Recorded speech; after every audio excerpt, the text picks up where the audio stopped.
ओम शांति। आज है 6 जून 2021 की अव्यक्त मुरली। रिवाइज डेट है 14 जनवरी 1988। बाबा कहते, मीठे बच्चे, उदासी आने का कारण छोटी मोटी अवज्ञाएं। आज बेहद के बड़े ते बड़े बाप, ऊंचे ते ऊंच बनाने वाले बाप अपने चारों ओर के बच्चों में से विशेष आज्ञाकारी बच्चों को देख रहे हैं। आज्ञाकारी बच्चे तो सभी अपने को समझते हैं, लेकिन नंबरवार है। कोई सदा आज्ञाकारी और कोई आज्ञाकारी है सदा नहीं है। आज्ञाकारी की लिस्ट में सभी बच्चे आ जाते हैं, लेकिन अंतर जरूर है। आज्ञा देने वाला बाप सभी बच्चों को एक समय पर एक ही आज्ञा देते हैं, अलग अलग भिन्न आज्ञा नहीं देते हैं। फिर भी नंबरवार क्यों होते हैं? क्योंकि जो सदा हर संकल्प व हर कर्म करते बाप की आज्ञा का सहज स्मृति स्वरूप बनते हैं, वह स्वतः ही हर संकल्प, बोल और कर्म में आज्ञा प्रमाण चलते, और जो स्मृति स्वरूप नहीं बनते उनको बार बार स्मृति लानी पड़ती है। बच्चे कभी स्मृति के कारण आज्ञाकारी बन चलते और कभी चलने के बाद आज्ञा याद करते हैं, क्योंकि आज्ञा के स्मृति स्वरूप नहीं। जो श्रेष्ठ कर्म का प्रत्यक्ष फल मिलता है, वो प्रत्यक्ष फल की अनुभूति न होने के कारण कर्म के बाद याद आता है कि ये रिजल्ट क्यों हुई। कर्म के बाद चेक करते तो समझते हैं जो जैसी बाप की आज्ञा है उस प्रमाण न चलने कारण जो प्रत्यक्ष फल अनुभव हो वो नहीं हुआ। इसको कहते हैं आज्ञा के स्मृति स्वरूप नहीं है, लेकिन कर्म के फल को देखकर स्मृति आई।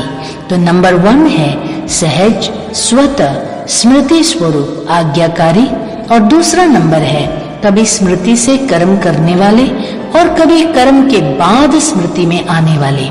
तीसरे नंबर की तो बात ही छोड़ दो। 2 मालाएं हैं, पहली छोटी माला, दूसरी बड़ी माला है।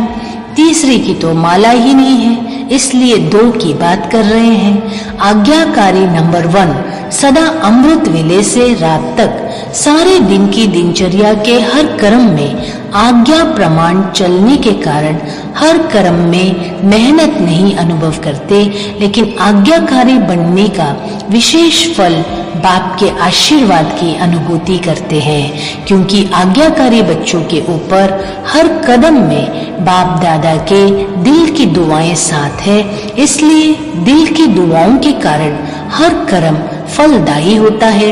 क्योंकि कर्म बीज है और बीज से जो प्राप्ति होती है वो फल है। तो नंबर 1 आज्ञाकारी आत्मा का हर कर्म रूपी बीज शक्तिशाली होने के कारण हर कर्म का फल अर्थात संतुष्टता, सफलता प्राप्त होती है। संतुष्टता अपने आप से भी होती है और कर्म के रिजल्ट से भी होती है, और अन्य आत्माओं के संबंध संपर्क से भी होती है। नंबर 1 आज्ञाकारी आत्माओं के तीनों ही प्रकार की संतुष्टता स्वतः और सदा अनुभव होती है। कई बार कई बच्चे अपने कर्म से स्वयं संतुष्ट होते हैं कि मैंने बहुत अच्छा विधि पूर्वक कर्म किया, लेकिन कहाँ सफलता रूपी फल जितना स्वयं समझते हैं उतना दिखाई नहीं देता, और कहाँ फिर स्वयं भी संतुष्ट, फल में भी संतुष्ट, लेकिन संबंध संपर्क में संतुष्टता नहीं होती है। तो इसको नंबर 1 आज्ञाकारी नहीं कहेंगे। नंबर 1 आज्ञाकारी तीनों ही बातों में संतुष्टता अनुभव करेगा। वर्तमान समय के प्रमाण कई श्रेष्ठ आज्ञाकारी बच्चों द्वारा कभी कभी कोई आत्माएं अपने को असंतुष्ट भी अनुभव करती है। आप सोचेंगे ऐसा तो कोई नहीं है जिससे सभी संतुष्ट हो, कोई ना कोई असंतुष्ट हो भी जाते हैं, लेकिन वो कई कारण होते हैं। अपने कारण को न जानने के कारण मिसअंडरस्टैंड कर देते हैं। दूसरी बात, अपनी बुद्धि प्रमाण बड़ों से चाहना, इच्छा ज्यादा रखते हैं और वो इच्छा जब पूर्ण नहीं होती तो असंतुष्ट हो जाते हैं। तीसरी बात, कई आत्माओं के पिछले स्वभाव, संस्कार और हिसाब किताब के कारण भी जो संतुष्ट होना चाहिए वो नहीं होते। इस कारण नंबर 1 आज्ञाकारी आत्मा का व श्रेष्ठ आत्माओं द्वारा संतुष्टता न मिलने का कारण होता नहीं है, लेकिन अपने कारणों से असंतुष्ट रह जाते हैं। इसलिए कहाँ-कहाँ दिखाई देता है कि हर एक से कोई असंतुष्ट है, लेकिन उसमें भी मेजॉरिटी 95% के करीब संतुष्ट होंगे, 5% असंतुष्ट दिखाई देते हैं। तो नंबर 1 आज्ञाकारी बच्चे मेजॉरिटी तीनों ही रूप से संतुष्ट अनुभव करेंगे और सदा आज्ञा प्रमाण श्रेष्ठ कर्म होने के कारण हर कर्म करने के बाद संतुष्ट होने कारण कर्म बार बार बुद्धि को, मन को विचलित नहीं करेगा कि ठीक किया व नहीं किया। सेकंड नंबर वाले को कर्म करने के बाद कई बार मन में संकल्प चलता है कि पता नहीं ठीक किया व नहीं किया, जिसको आप लोग अपनी भाषा में कहते हो मन खाता है कि ठीक नहीं किया। नंबर 1 आज्ञाकारी आत्मा का कभी मन नहीं खाता। आज्ञा प्रमाण चलने के कारण सदा हल्के रहते, क्योंकि कर्म के बंधन का बोझ नहीं। पहले भी सुनाया था कि एक है कर्म के संबंध में आना, दूसरा है कर्म के बंधन वश कर्म करना। तो नंबर 1 आत्मा कर्म के संबंध में आने वाली है, इसलिए सदा हल्की है। नंबर 1 आत्मा हर कर्म में बाप दादा द्वारा विशेष आशीर्वाद की प्राप्ति के कारण हर कर्म करते आशीर्वाद के फलस्वरूप सदा ही आंतरिक विल पावर अनुभव करेगी, सदा अतीन्द्रिय सुख का अनुभव करेगी, सदा अपने को भरपूर अर्थात संपन्न अनुभव करेगी। कभी कभी कई बच्चे बाप के आगे अपने दिल का हालचाल सुनाते क्या कहते, ना मालूम क्यों आज अपने को खाली खाली समझते हैं। कोई बात भी नहीं हुई है, लेकिन संपन्नता व सुख की अनुभूति नहीं हो रही है। कई बार उस समय कोई उल्टा कार्य या कोई छोटी मोटी भूल नहीं होती है, लेकिन चलते चलते अनजान व अलबेलेपन में समय प्रति समय आज्ञा के प्रमाण काम नहीं करते हैं। पहले समय की अवज्ञा का बोझ किसी समय अपनी तरफ खींचता है, जैसे पिछले जन्मों के कड़े संस्कार स्वभाव कभी कभी ना चाहते भी अपनी तरफ खींच लेते हैं। ऐसे समय प्रति समय की हुई अवज्ञाओं का बोझ कभी कभी अपनी तरफ खींच लेता है। वह पिछला हिसाब किताब, यह वर्तमान जीवन का हिसाब, क्योंकि कोई भी हिसाब चाहे इस जन्म का चाहे पिछले जन्म का लगन की अग्नि स्वरूप स्थिति के बिना भस्म नहीं होता। सदा अग्नि स्वरूप स्थिति अर्थात शक्तिशाली याद की स्थिति, बीज रूप लाइट हाउस माइट हाउस स्थिति सदा न होने के कारण हिसाब किताब को भस्म नहीं कर सकते हैं, इसलिए रहा हुआ हिसाब अपनी तरफ खींचता है। उस समय कोई गलती नहीं करते हो कि पता नहीं क्या हुआ, कभी मन नहीं लगेगा याद में, सेवा में, व कभी उदासी की लहर होगी। एक होता है ज्ञान द्वारा शांति का अनुभव, दूसरा होता है बिना खुशी बिना आनंद के सन्नाटे की शांति। वह बिना रस के शांति होती है। सिर्फ दिल करेगा कहाँ अकेले में चले जाए, बैठ जाए, ये सब निशानी है कोई ना कोई अवज्ञा की। कर्म का बोझ खींचता है। अवज्ञा एक होती है पाप कर्म करना व कोई बड़ी भूल करना, और दूसरी छोटी छोटी अवज्ञाएं भी होती है। जैसे बाप की आज्ञा है अमृत वेले विधि पूर्वक शक्तिशाली याद में रहो, तो अमृत वेले अगर इस आज्ञा प्रमाण नहीं चलते तो उसको क्या कहेंगे, आज्ञाकारी या अवज्ञा। हर कर्म योगी बन करके करो, निमित्त भाव से करो, निर्माण बन के करो, यह आज्ञाएं हैं। ऐसे तो बहुत बड़ी लिस्ट है, लेकिन दृष्टांत की रीति में सुना रहे हैं। दृष्टि वृत्ति सबके लिए आज्ञा है। इन सब आज्ञाओं में से कोई भी आज्ञा विधि पूर्वक पालन नहीं करते तो इसको कहते हैं छोटी मोटी अवज्ञाएं। यह खाता अगर जमा होता रहता है तो जरूर अपनी तरफ खींचेगा ना। इसलिए कहते हैं कि जितना होना चाहिए उतना नहीं होता। जब पूछते हैं ठीक चल रहे हैं तो सब कहेंगे हाँ, और जब कहते हैं कि जितना होना चाहिए उतना है तो फिर सोचते हैं। इतने इशारे मिलते, नॉलेजफुल होते, फिर भी जितना होना चाहिए उतना नहीं होता। कारण पिछला व वर्तमान बोझ डबल लाइट बनने नहीं देता है। कभी डबल लाइट बन जाते हैं, कभी बोझ नीचे ले आता। सदा अतीन्द्रिय सुख व खुशी संपन्न शांत स्थिति अनुभव नहीं करते हैं। बाप दादा के आज्ञाकारी बनने की विशेष आशीर्वाद की लिफ्ट के प्राप्ति की अनुभूति नहीं होती है। इसीलिए किस समय सहज होता, किस समय मेहनत लगती है। नंबर 1 आज्ञाकारी की विशेषताएं स्पष्ट सुनी। बाकी नंबर 2 कौन हुआ जिसमें इन विशेषताओं की कमी है, वो नंबर 2 और दूसरे नंबर माला के हो गए। तो पहली माला में आना है ना, मुश्किल कुछ भी नहीं है। हर कदम की आज्ञा स्पष्ट है, उसी प्रमाण चलना सहज हुआ या मुश्किल हुआ। आज्ञा ही बाप के कदम है, तो कदम पर कदम रखना तो सहज हुआ ना। वैसे भी सभी सच्ची सीताएं हो, सजनियां हो, तो सजनियां कदम पर कदम रखती है ना, यह विधि है ना।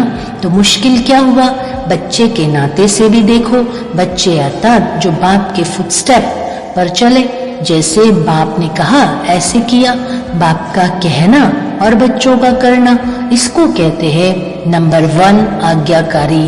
तो चेक करो और चेंज करो। अच्छा, चारों ओर के सर्व आज्ञाकारी श्रेष्ठ आत्माओं को सदा बाप द्वारा प्राप्त हुई आशीर्वाद की अनुभूति करने वाली विशेष आत्माओं को सदा हर कर्म में संतुष्टता सफलता अनुभव करने वाली महान आत्माओं को सदा कदम पर कदम रखने वाले आज्ञाकारी बच्चों को बाप दादा का याद प्यार और नमस्ते। पार्टियों से अव्यक्त बाप दादा की मधुर मुलाकात। सदा अपने को रूहानी यात्री समझते हो। यात्रा करते क्या याद रहेगा, जहाँ जाना है वही याद रहेगा ना। अगर और कोई बात याद आती है तो उसको भुलाते हैं। अगर कोई देवी की यात्रा पर जाएंगे तो जय माता कहते जाएंगे। अगर कोई और याद आएगी तो अच्छा नहीं समझते हैं। एक दो को भी याद दिलाएंगे, जय माता याद करो। घर को व बच्चे को याद नहीं करो, माता को याद करो।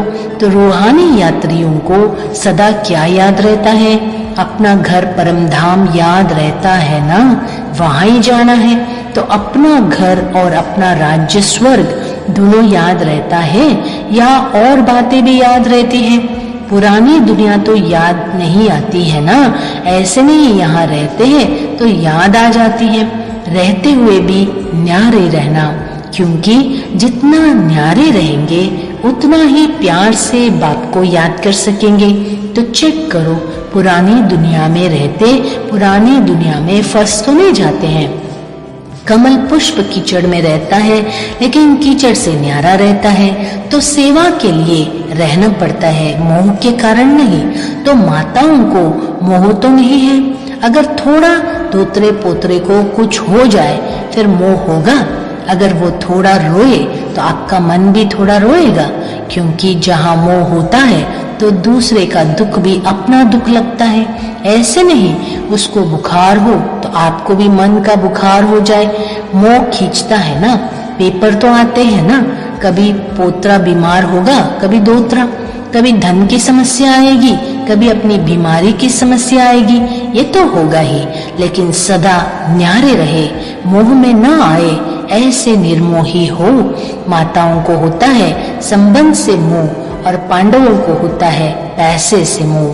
पैसा कमाने में याद भी भूल जाएगी। शरीर निर्वाह करने के लिए निमित्त काम करना दूसरी बात है, लेकिन ऐसा लगे रहना जो न पढ़ाई याद आए न याद का अभ्यास हो, उसको कहेंगे मोह। तो मोह तो नहीं है ना।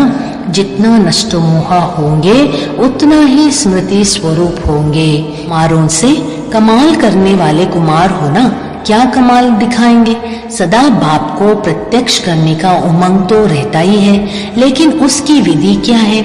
आजकल तो यूथ के तरफ सबकी नजर है। रूहानी यूथ अपनी मनसा शक्ति से, बोल से, चलन से ऐसे शांति की शक्ति अनुभव कराए जो वो समझे कि ये शांति की शक्ति से क्रांति करने वाले हैं। जैसे जिस्मानी यूथ की चलन और चेहरे से जोश दिखाई देता है ना, देखकर ही पता चलता है कि ये युद्ध है। ऐसे आपके चेहरे और चलन से शांति की अनुभूति हो, इसको कहते हैं कमाल करना।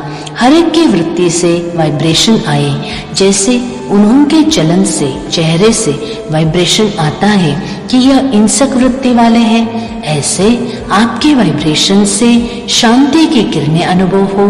ऐसे कमाल करके दिखाओ।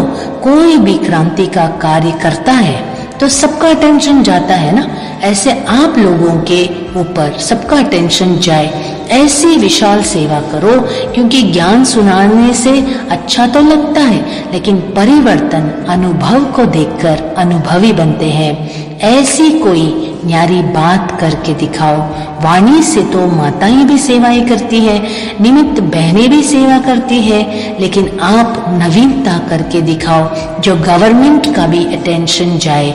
जैसे सूर्य उदय होता है तो स्वतः ही अटेंशन जाता है ना, रोशनी आ रही है, ऐसे आपकी तरफ अटेंशन जाए। समझा? वरदान, थकी व तड़पती हुई आत्माओं को सिद्धि देने वाले खुदाई खिदमतगार भव।